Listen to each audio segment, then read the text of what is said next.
Hi, எல்லோருக்கும் வணக்கம். Bigg Boss season 7 Tamil. So இந்த வீடியோவில் நம்ம லைவ் அப்டேட்டில் நடந்த விஷயங்கள் பற்றி தான் டிஸ்கஸ் பண்ண போகிறோம். ஸோ வீடியோக்குள்ளே போகிறதுக்கு முன்னாடி நம்ம சேனலுக்கு நீங்கள் புதுசாக இருந்தீங்கன்னா கண்டிப்பாக சப்ஸ்கிரைப் பண்ணிக்கோங்க, வீடியோ மறக்காமல் லைக் பண்ணிக்கோங்க. இப்போ நம்ம வீடியோக்குள்ளே போகலாம். ஸோ இன்றைக்கி G2 டாஸ்க்லேருந்து எப்பயும் எவிக்ட் போகிற கண்டஸ்டன்ஸ் தான் வந்து பார்த்தீங்கன்னா அந்த ஃபோட்டோ ஃப்ரேம்ஸ் வந்து கொடுக்கப்படும். ஆனால் இந்த வட்டம் டாப் 10க்குள்ளே இருக்கக்கூடிய நபர்கள் இப்போ இருக்காங்களா கரண்ட்டாக வீட்டில், அவங்களுக்கு G2 அந்த ஃபோட்டோ ஃப்ரேம்ஸ் வந்து கொடுக்கப்படுது. ஸோ ஆளுக்கு 2 ஃபோட்டோ ஃப்ரேம்ஸ் வந்து கொடுக்கப்படுது. ஒன்று வந்து பார்த்தீங்கன்னா ஃபேமிலி கூட எடுக்கிறது, இன்னொன்று வந்து பார்த்தீங்கன்னா சும்மா ஜஸ்ட் அவங்களுடைய நினைவுகள் வந்து கொடுக்கப்பட்டிருக்கு அப்படிங்கிறது பார்க்க முடியுது. ஸோ அதில் ஒவ்வொருத்தவங்களாக வந்து பார்த்தீங்கன்னா எடுத்துகிட்டு போய் அவங்கவுங்க கேமரா முன்னாடி நின்று இந்த மாதிரி சூப்பராக சொல்லிகிட்டு இருக்காங்க. அதுவும் மணி வந்து உள்ளே போய் எடுத்துகிட்டு போய் அந்த பொண்ணு வந்து ஃபோட்டோ எடுத்தார்ல, அப்படியே 2 பேரும் சேர்ந்துருக்கிற மாதிரி அதெல்லாம் எடுத்து பார்த்துட்டு நல்லா இருக்குது அப்படின்ற மாதிரி சொல்லிட்டு இருந்தார். அடுத்து ரவீனா அவங்க ஃபேமிலி பார்த்துட்டு ரொம்ப ஃபீல் பண்ணிகிட்டு இருந்தாங்க. அடுத்து வந்து பார்த்தீங்கன்னா அர்ச்சனா பொறுத்த வரைக்கும் அவங்க ஃபேஸ் எதுவுமே வந்து காட்டல, அவங்க அம்மாவுக்கு அவங்க தங்கச்சிக்கு எதுவுமே வந்து ஃபேஸ் தெளிவாக இல்லை. இவங்க 2 பேர் பேசுனது மட்டும்தான் இருந்துச்சு. அதே மாதிரி தினேஷுக்கும் வந்து நல்லா இருந்தது பார்க்குறதுக்கு, அவரும் வந்து நல்லா ஃபீல் பண்ணிகிட்டு இருந்தார். மணி அந்த சின்ன பொண்ணு கூட அவர் ஆடின அந்த ஒரு விஷயம் வந்து காட்டிகிட்டு இருந்தார். அப்புறம் நிக்சனை கலாய்ச்சிட்டு இருந்தாங்க மாயா, அந்த மாதிரி என்னடா அவங்க அப்பா பார்த்தியா அப்படின்ற மாதிரி கலாய்ச்சிட்டு இருந்தாங்க. அப்புறம் பூர்ணிமாவுடைய அந்த சின்ன பொண்ணு வந்துருந்துல அதை பற்றி கலாய்ச்சிட்டு இருந்தாங்க. விசித்ராவுக்கு செம ஹாப்பி ஆகிடுச்சு. விஷ்ணு அவங்க தங்கச்சி வந்ததுங்க 2 பேரையும் வந்து காட்டிட்டு அவரும் வந்து ஃபன் பண்ணிட்டு இருந்தார் அப்படிங்கிறது தான். ஸோ இப்போ இந்த ஃபோட்டோ கையில் வந்துருச்சு.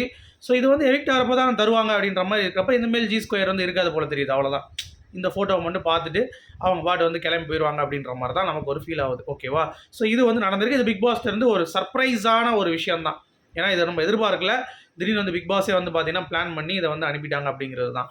அடுத்து பூர்ணிமாவுடைய 2 விதமான ஒரு அணுகுமுறை அப்படிங்கிறத நம்ம கண்டிப்பாக பார்த்தாகணும். என்ன அப்படின்னா, இது வரைக்கும் பூர்ணிமா வந்து நல்லா சென்சிபிளாக தான் வந்து பார்த்தீங்கன்னா பேசுகிறாங்க அப்படின்ற மாதிரி நான் நினச்சிட்டு இருந்தேன். குறிப்பாக இன்றைக்கி காலையில் பிக் பாஸ் அந்த ஸ்டாம்ப் பண்ணாங்களே தவளை அப்படின்ட்டு, அவங்க மட்டும் புள்ளி பண்ணலாம், நம்ம புள்ளி பண்ண தப்பா? பூமருங்கிற வார்த்தையை நாங்கள் யூஸ் பண்ண பயப்படுறோம், பட் பூமர்னு எங்களுக்கு டேக் கொடுத்தீங்க அப்படின்ற மாதிரிலாம் தெரிஞ்ச பூர்ணிமாவுக்கு இப்போ ஒரு உருட்டு நாங்கள் மாயாவுக்கு சொம்படிக்கணும் அப்படின்ற பேரில் என்ன பண்ணுறாங்க அப்படின்னா, 24 மணி நேரம் பார்க்கக்கூடிய ஆட்கள் என்னதான் இருந்தாலும் ஷோ தான் பார்க்க முடியும். ஆனால் அந்த 24 மணி நேரத்தில் நாங்கள் என்ன நினைக்கிறோம், அதாவது அந்த குறிப்பிட்ட கேரக்டர் என்ன நினைக்குது அப்படிங்கிறத உங்களால் வந்து கணிக்கவே முடியாது.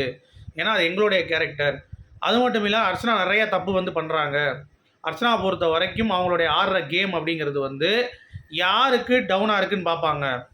கிளாப்ஸ் வந்து யாரை தொட்டினா கிளாப்ஸ் சொல்லுதுங்கிறத பார்த்துட்டு அவங்கள அட்டாக் பண்ணுவாங்க. குறிப்பாக சொல்லணுன்னா மாயா பூர்ணிமா. ஸோ நம்மளை அட்டாக் பண்ணால் கிளாப் சொல்லுன்றதுக்காக நம்மளை வீக்கெண்டில் கொண்டு போய் அட்டாக் பண்ணுவாங்க. நிக்சன்கிட்டே அப்படி தான் பண்ணாங்க, விக்ரம்கிட்டே அவங்க அப்படி தான் பண்ணாங்க. ஸோ அதை பேஸ் பண்ணி தான் அவங்க வந்து ஆடிட்டு இருக்காங்கன்னா அதுதானம்மா கேமு. அதே மாதிரி கேமராக்காக நடிக்கலையா மாயாவும் பூர்ணிமாவும். இப்போ விக்ரம் கூட இப்படி இருக்குது அப்படிங்கிறது அவங்களோட இயல்பான். கேமராக்காக நான் வந்து ஓகே பேச முடியாதான், அது கேமராக்காக பேசுறது கிடையாதுமா, அது இயல்பு, உங்களுடைய இயல்பு அது.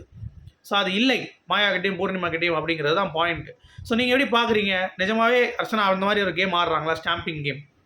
அதாவது இந்த மாதிரி ஒருத்தவங்ககிட்ட வந்து கிளாப்ஸ் வாங்கணும் அப்படின்றதுக்காக அவங்கள வந்து மட்டப்படுத்தி அவங்கள வந்து ஸ்டாம்ப் பண்ணி ஒரு கேம் வந்து ஆடுறாங்களா அப்படிங்கிறத நீங்கள் கமெண்ட்டில் சொல்லுங்கள்.